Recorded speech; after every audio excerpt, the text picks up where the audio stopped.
Ooh, that's a tough one, listener. Let me tell you why. So, Brock Lesnar was a D1 wrestler, obviously, right? Like, very big, very tough guy. And when you'd see him fight in the MMA ring, he didn't really use wrestling. He didn't really use BJJ, which he didn't really know very well, and he was a lousy stand up fighter.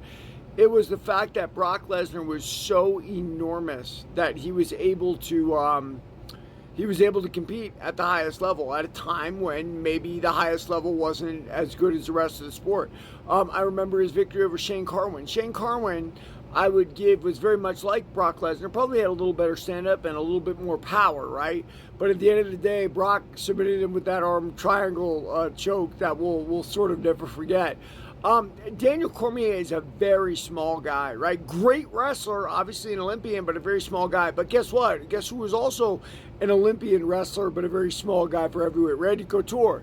And we saw what Brock Lesnar's size did to Randy Couture. And it's the old thing. I think one of the other listeners in the last video asked me about the divisional skill gap. Well, guys like Brock Lesnar aren't necessarily overly dramatically talented in what they can do. It doesn't go, oh, it's their size, right? That he can move like an athlete at his size, being a D1 wrestler, that he's dangerous for anybody. I mean, look, you saw the Frank Mir fight, the second one, I think, right? He got Frank Mir in a high school headlock on the ground, and he punched him with his left hand in the head over and over again.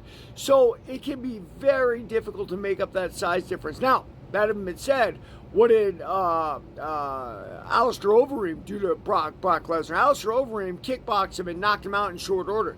But Alistair Overeem is also a really, really big guy like Lesnar. I don't think he's as big as Lesnar, but he's also an expert kickboxer. Now, Cormier is a great kickboxer. In fact, most of Cormier's fights are kickboxing. And a lot of the grapplers do that. Like, they've got the grappling in the back pocket so they can just kickbox. And I thought it was interesting how Cormier did that. And I think part of it was the divisional skill gap, right? He fought kind of like a light heavyweight because he was a littler guy. And he did really well against heavyweights kickboxing him. Do I think he would have done well against Brock Lesnar? I don't know. Lesnar is so big, man. Is there a chance Lesnar could have run over Daniel Cormier like he did Randy Couture? There is that chance. Do I think it would happen? No, I don't. I think that Daniel Cormier was the next evolution in MMA from Randy Couture. Randy Couture was a boxer in the Army, right? And an almost Olympian wrestler. And at the time in MMA, that was a combo that couldn't be beat, right?